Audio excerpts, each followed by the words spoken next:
साथ चलेंगे, मिलकर चलेंगे, तभी आंदोलन सफल होगा, तभी इस सरकार को, जिसने देश को बर्बाद कर दिया, इसे हटाया जा सकेगा, अन्यथा इसे हटा नहीं सकेंगे। और अगर यह सरकार बनी रहेगी तो आने वाले समय में 2024 तक इस देश को पूरी तरह से बर्बाद कर देगी। 2024 के बाद में इस देश में इलेक्शन होगा नहीं, 2024 में ही इलेक्शन नहीं होगा।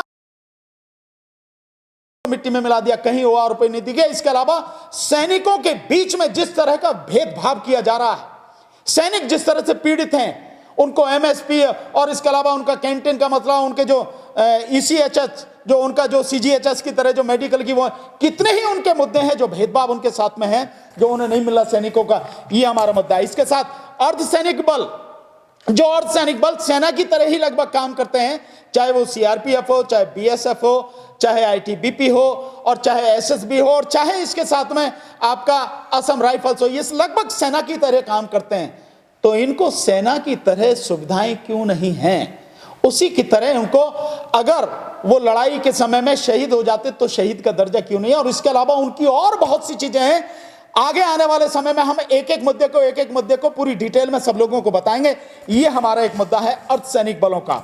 साथ में चीन के मसले पर जिस तरह सरकार ने गुमराह किया लोगों को, ये हमारा मुद्दा है। साथ में एक बहुत बड़ा जो मुद्दा है, और ये बहुत जरूरी है, भीमा कोरेगांव और दिल्ली दंगों में जानबूझकर बेगुनाह लोगों को, दलितों को और मुस्लिमों को जिस तरह से निशाना बनाया गया है, इसके अलावा जो भी सोशल मूवमेंट में लोग एक्टिव रहते हैं, उनको अर्बन नक्सली कहकर जिस तरह से टारगेट बनाया गया। आपने देखा है आनंद तेल तुमड़े साहब कितने बड़े विद्वान, दुनिया में उनकी किताबें चलती हैं, वो लेक्चर देने जाते हैं, 35 से ज्यादा उन्होंने किताबें जो लिखी हैं अब तक। इसके अलावा चाहे वरवरा राव हो, चाहे नवलखा जी हो, चाहे सुधा भारद्वाज हो, और जाने कितने लोग हैं। अभी आप जिनको देखिए 83 साल के जो झारखंड से हैं, उनको गिरफ्तार किया गया, फादर स्टैन स्वामी को।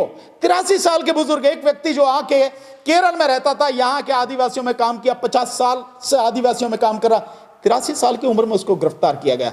तो ये किसके अंदर? यूएपीए कानून के अंतर, जिसका जो हमारा मुद्दा है। तो भीमा कोरेगांव में जितने लोगों को गिरफ्तार किया गया झूठे, वो एफआईआर, वो केस खत्म होना चाहिए, मुकदमा पूरी तरह से खत्म होना चाहिए, उन सबको तत्काल बरी कराया जाना चाहिए, उनको सबको रिहा किया जाना चाहिए, छोड़ा जाना चाहिए।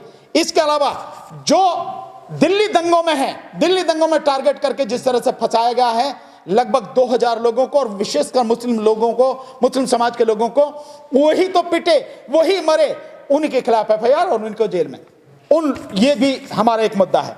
साथ में 2 अप्रैल को जो हुआ था, 2 अप्रैल में जितने जो एससी समाज के, जो दलित समाज के बच्चे हैं, नौजवान बच्चे, जिसमें 15-16 बच्चों की जान गई, और उसके बाद उन्हीं पर मुकदमे हुए।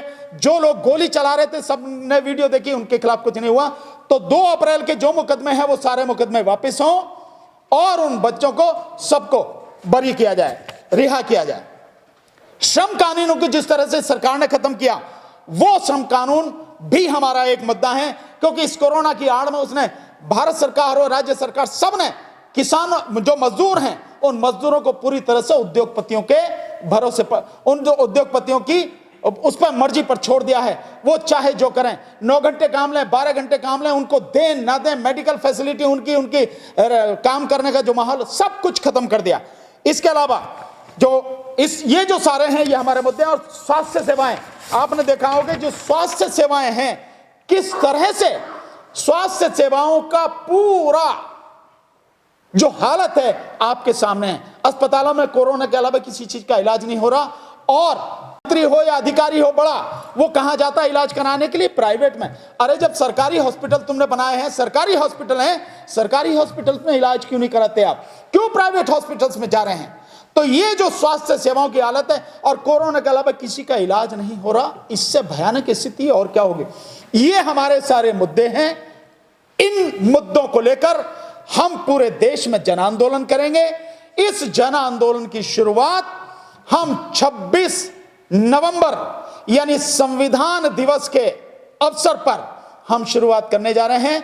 26 नवंबर 2020 में जंतर मंतर पर शाम को 2 बजे के बाद से, यानी 2 बजे से लेकर 5 बजे तक आंदोलन की शुरुआत होगी और उसके बाद धीरे धीरे धीरे धीरे पूरे देश में लगातार हम लोगों से संपर्क करके आंदोलन करेंगे और फिर पूरे देश से एक साथ जन आंदोलन, जिसकी डेट हम आगे आपको बताएंगे कि कब हम वो जन आंदोलन करेंगे।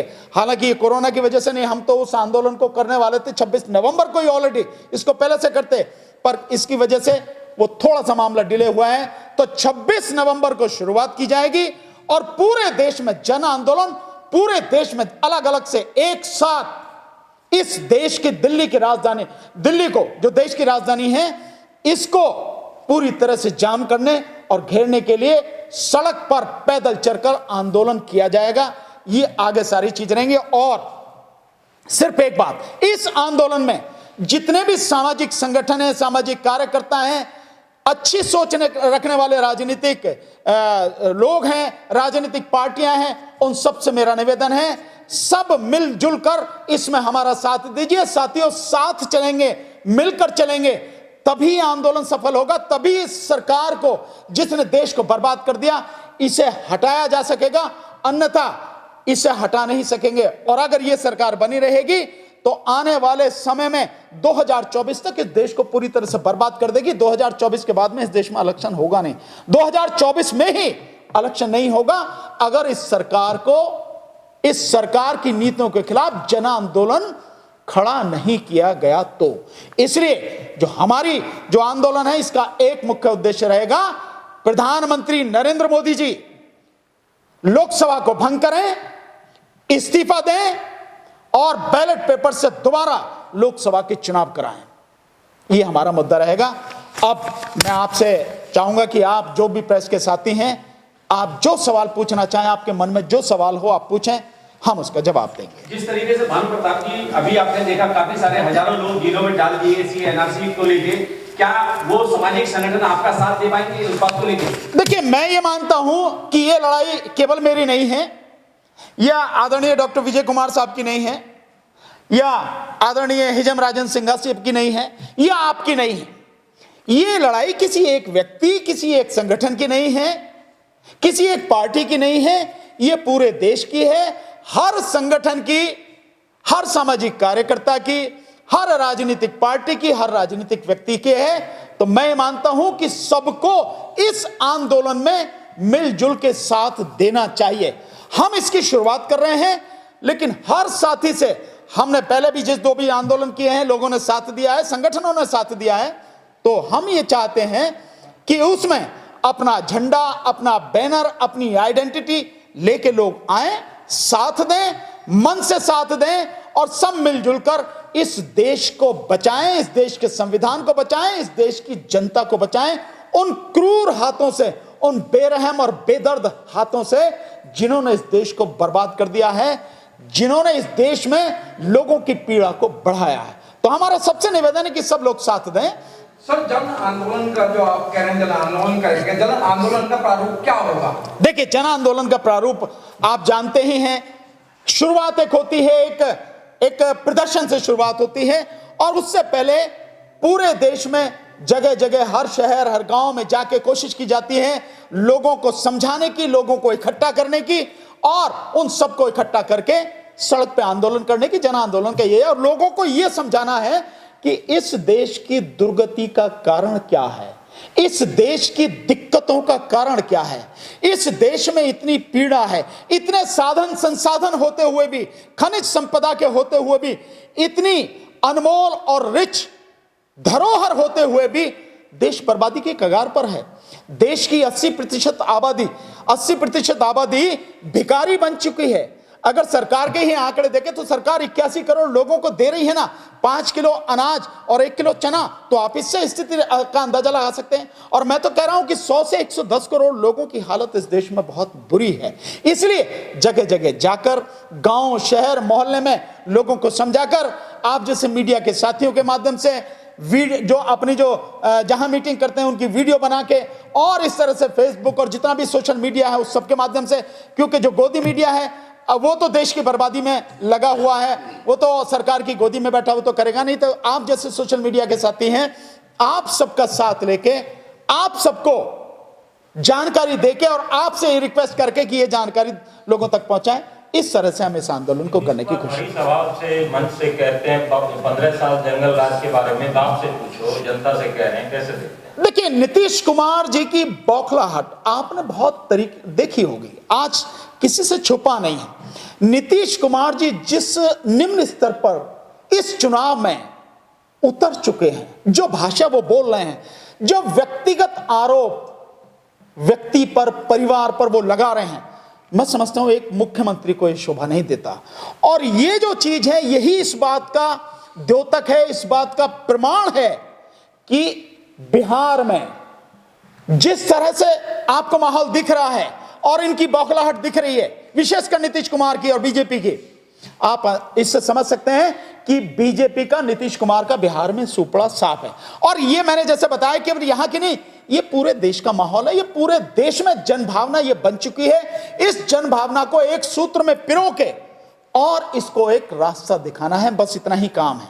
लोग विरोध में, अनुराग ठाकुर जो है तेजस्वी यादव को टुकड़े टुकड़े गैंग का बता के कह रहे हैं कि वो देश को तोड़ना चाहते हैं। देखिए, वो उनके पास इसके अलावा कुछ नहीं है, इनके अलावा कुछ नहीं है। देश को तेजस्वी या टुकड़े टुकड़े गैंग जिनको कह रहे हैं, वो तो देश को जोड़ने का काम कर रहे हैं, तोड़ने का काम तो ये कर रहे हैं। इनकी हिम्मत है, इनकी औकात है तो बताए ना कि जो चाइना तुम्हारी धरती को कब्जे करके बैठा है, उस पर तुमने क्या किया? जिन 20 शहीदों की, जो 20 हमारे जवान शहीद हुए, तुमने कहा था इसका बदला लिया जाएगा। क्या बदला लिया अभी तक? जो हमारे 44 सीआरपीएफ के जवान शहीद हो गए पुलवामा में, 1 साल 1.5 साल निकल चुका, उसके बाद चार्जशीट फाइल होगी, तुमने किसको क्या किया? उसमें कितने लोगों को सजा हुई है, कितने लोग गिरफ्तार हुए हैं? कुछ हुआ? कहीं कुछ नहीं। तो ये सब बेकार की बात है, उनके पास इसके अलावा नहीं है। देशभक्ति, टुकड़े टुकड़े गैंग, हिंदू मुस्लिम, हिंदुस्तान पाकिस्तान, यही बीजेपी के पास है और कुछ नहीं है।